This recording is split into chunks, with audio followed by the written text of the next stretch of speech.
There was a woman who did everything right. She counted her calories. She walked every single morning. She cut sugar, reduced carbs, drank more water than she ever thought possible, and went to bed at the same time every night. She had been disciplined her entire life.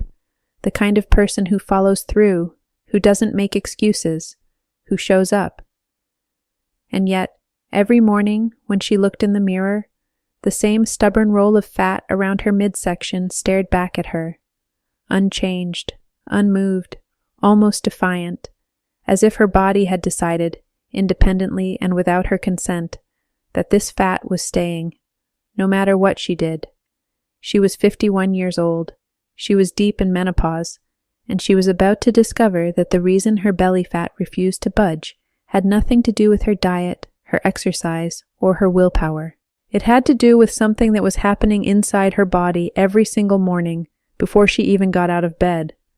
A hormonal event so powerful, so overlooked, and so profoundly misunderstood that once she learned about it and made one simple change, the fat that had resisted everything she threw at it for 3 years finally began to move. What she discovered is what I'm going to share with you right now. And I want to be honest. When I first encountered this research, I was skeptical. It seemed too specific, too small, too simple to have the kind of impact the data was showing. But the more I studied it, the more I worked with women going through menopause, and the more I saw the results with my own eyes, the more I understood that this wasn't about simplicity. It was about precision, about targeting the exact hormonal mechanism that drives visceral fat storage in menopausal women, at the exact moment it's most vulnerable. Let me explain what's happening inside your body every morning, because this is the piece that nobody tells you. Every human being experiences something called the cortisol awakening response. It's abbreviated CAR in the research literature, and it is one of the most significant hormonal events of your day. Within the first 30 to 60 minutes after you wake up, your cortisol levels surge. They rise anywhere from 30 to 50% above your baseline. This is normal. This is by design. Your body does this to mobilize energy, sharpen focus, and prepare you for the demands of the day. In a healthy, hormonally balanced person, this cortisol surge peaks, does its job, and then gradually declines throughout the morning. By midday, your cortisol is already settling. By evening, it's low enough to allow melatonin to rise and sleep to begin. That's how it's supposed to work. And for most of your life, that's probably how it did work. But here is where menopause changes everything. Estrogen, the hormone that declines during menopause, is one of the primary regulators of cortisol. It acts as a buffer, a brake, a governor on how high cortisol can spike and how long it stays elevated. When estrogen is abundant, your cortisol awakening response is contained. It surges, it peaks, it recedes, clean, controlled, efficient. But when estrogen declines, when it becomes erratic and unreliable, as it does during perimenopause and menopause, that buffer disappears, and your cortisol awakening response goes from a controlled surge to an unregulated flood. Research published in Psychoneuroendocrinology has shown that menopausal women consistently exhibit an amplified cortisol awakening response compared to premenopausal women. Their cortisol spikes higher, stays elevated longer, and takes significantly more time to return to baseline. Some studies have documented morning cortisol levels in menopausal women that remain elevated for 2 to 3 hours longer than expected. A sustained hormonal assault that most women don't feel as a dramatic event, but rather as a low-grade background tension that colors everything: their mood, their energy, their sleep quality, their cravings, and, critically, where their body chooses to store fat. Because here is the connection that most health advice completely misses. Cortisol doesn't just make you feel stressed. It is a direct biochemical driver of visceral fat accumulation, specifically the fat that wraps around your abdominal organs and pushes outward from beneath the muscle wall, creating that stubborn belly that no amount of crunches will touch. Visceral fat tissue is densely packed with cortisol receptors, more than any other fat deposit in the body.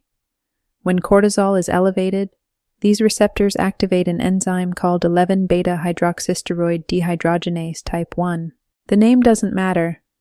What matters is what it does. It converts inactive cortisone into active cortisol directly within the fat tissue itself. This means your belly fat isn't just responding to cortisol, it is manufacturing more of it, locally, independently, creating a self-reinforcing loop where high cortisol drives belly fat storage, and belly fat drives even higher cortisol. This is why menopausal belly fat behaves so differently from the weight you carried at 35. This is why calorie restriction alone doesn't work. This is why you can exercise daily and see definition in your arms and legs, but nothing, absolutely nothing, happening in your midsection. You are fighting a hormonal loop that is being reignited every single morning by your own cortisol awakening response. And until you address that morning spike, you are essentially trying to drain a bathtub while the faucet is running. Now, here is where it gets interesting. Because while the cortisol awakening response is automatic, you cannot prevent it from happening. You can dramatically influence its amplitude and duration.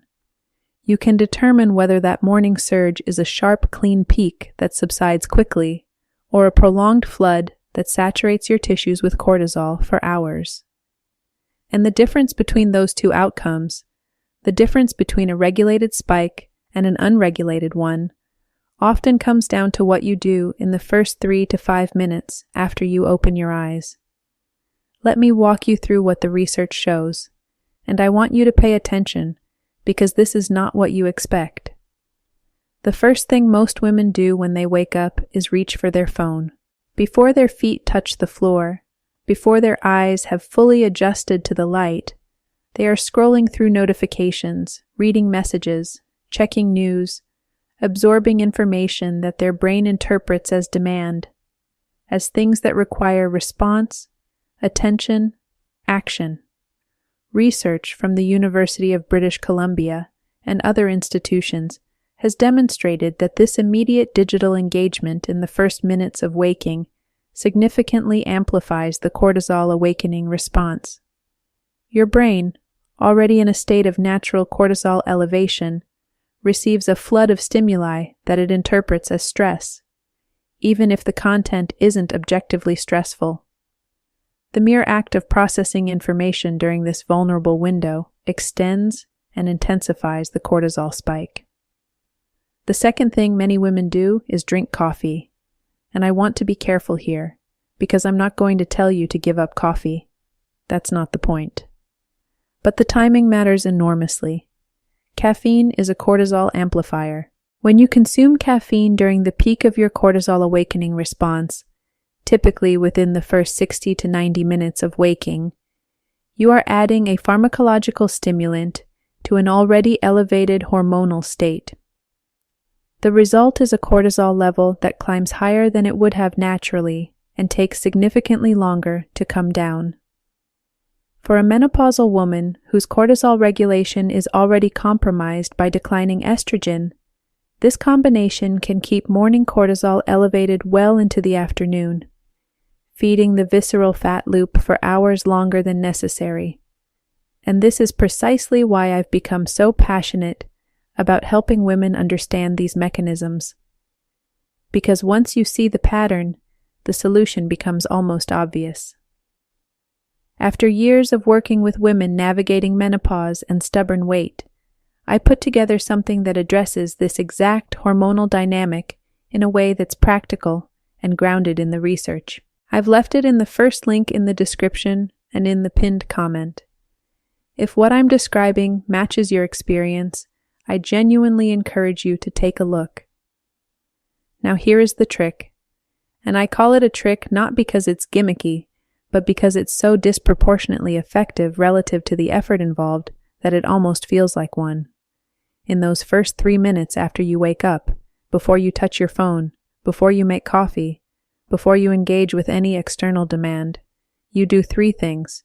Each takes roughly 60 seconds, and each one targets a specific mechanism of the cortisol awakening response. The first minute, you breathe, not casually, not the shallow automatic breathing you do all day. A specific pattern that has been studied at Stanford University and shown to reduce cortisol more rapidly than any other breathing technique tested. It's called the physiological sigh. You inhale through your nose, a deep breath, and then, at the top of that inhale, you take a second, shorter inhale through your nose, stacking air on top of air. Then you exhale slowly through your mouth, letting the breath out for as long as comfortable. That double inhale maximally inflates the alveoli in your lungs and activates the parasympathetic nervous system, the branch of your nervous system responsible for calming, recovery, and cortisol reduction.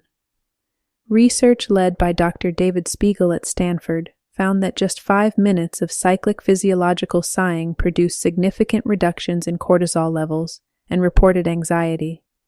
But even 1 minute, even 6 to 8 cycles of this breathing pattern, is enough to blunt the peak of the cortisol awakening response and begin shifting your nervous system from sympathetic dominance to parasympathetic recovery.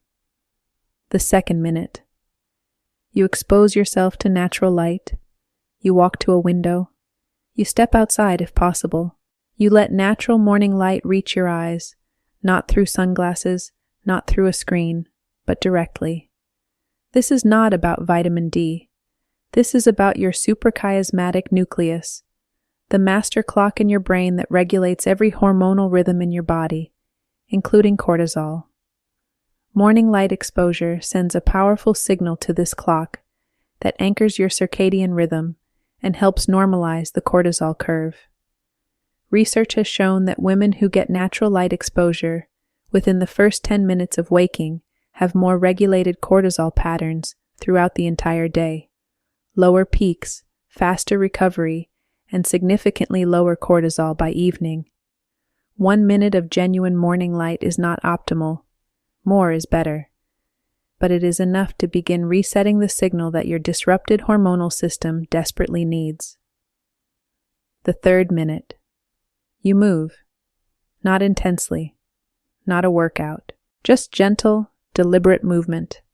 Stretching your arms overhead, rolling your shoulders, twisting your torso, bending forward slowly, feeling your body wake up through motion rather than through stress. This light movement accomplishes 2 things. It reduces the muscular tension that cortisol creates, the tightness in your shoulders, your jaw, your lower back, that you might not even notice until you consciously release it.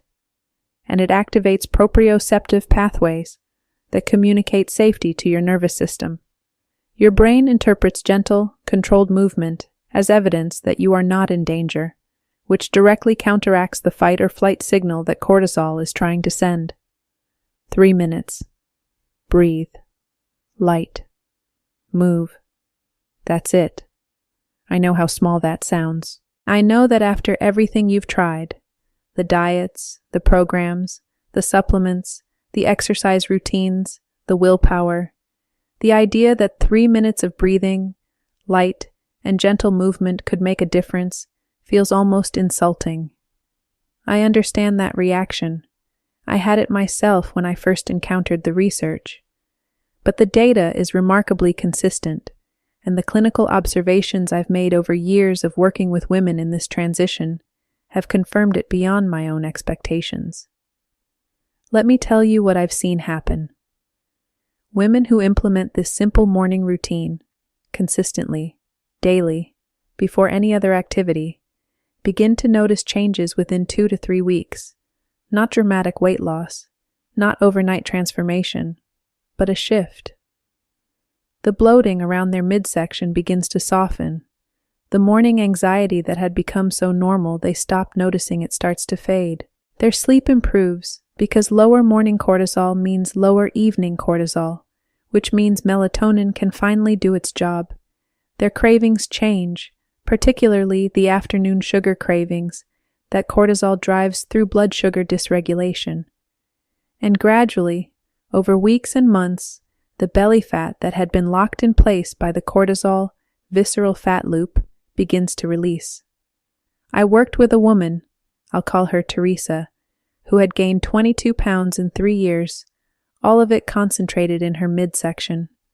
She was 53, menopausal, and had tried every diet she could find. When I suggested this morning routine, she looked at me like I had lost my mind. 3 minutes of breathing and stretching? She had been running 4 miles a day, and it wasn't working. How could this possibly help? But she agreed to try, mostly because she had nothing left to lose. 4 weeks later, she called me. Not because she had lost dramatic weight. She had lost 3 pounds, which she acknowledged was modest. But what had changed was everything else. The constant tightness in her stomach was gone. She was sleeping through the night for the first time in months. Her energy in the morning felt different, clearer, calmer, less frantic. And the tape measure told a story the scale didn't. She had lost nearly 2 inches around her waist. Not from diet changes, not from more exercise, from giving her cortisol system 3 minutes of regulation every morning before the world had a chance to hijack it.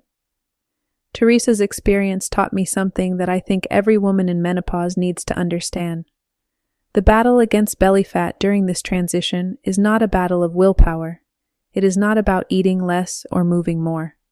It is about hormonal regulation, specifically about managing the one hormone that your declining estrogen can no longer control.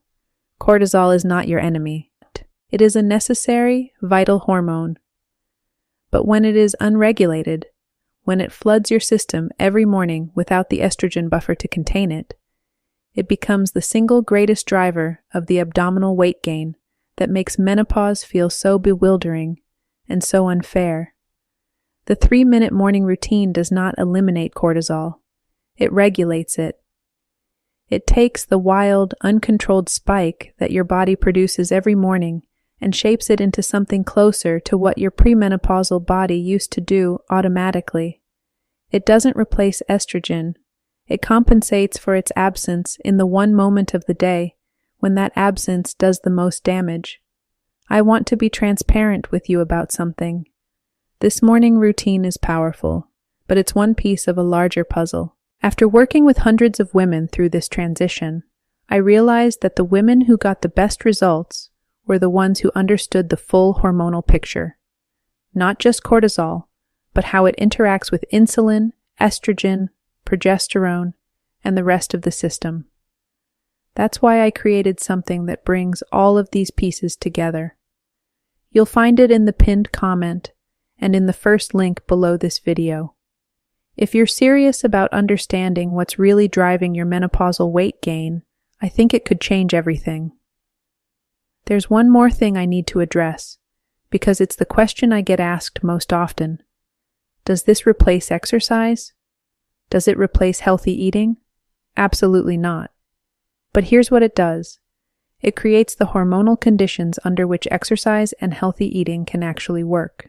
Because if your cortisol is flooding your system every morning and locking your body into visceral fat storage mode, then the run you go on at 7 a.m. and the salad you eat at noon are fighting against a hormonal current they cannot overcome. You're not failing. Your hormones are overriding your efforts. Fix the cortisol first, and suddenly, the same exercise and the same food choices start producing results they never could before. The effort doesn't change. The hormonal environment does, and that makes all the difference. I think about Teresa often, and about the dozens of women who followed a similar path. Not because the results were miraculous. They weren't. They were gradual, measured, real. But because every single one of those women had spent years believing that the problem was their discipline, their commitment, their age, their genetics. Not one of them had been told that the problem was a 3-minute window every morning when their hormonal system was being hijacked, and that a simple, deliberate intervention during that window could change the trajectory of their entire day, their entire metabolism, their entire relationship with their body during this transition. You are not lazy. You are not weak. You are not doing it wrong. Your body is responding to a hormonal signal that you didn't know existed, during a window you didn't know mattered, in a way that no amount of discipline alone can override. But now you know, and knowing changes everything. Tomorrow morning, before you reach for your phone, before you make your coffee, before the world starts making its demands, give yourself 3 minutes. Breathe. Find light. Move gently.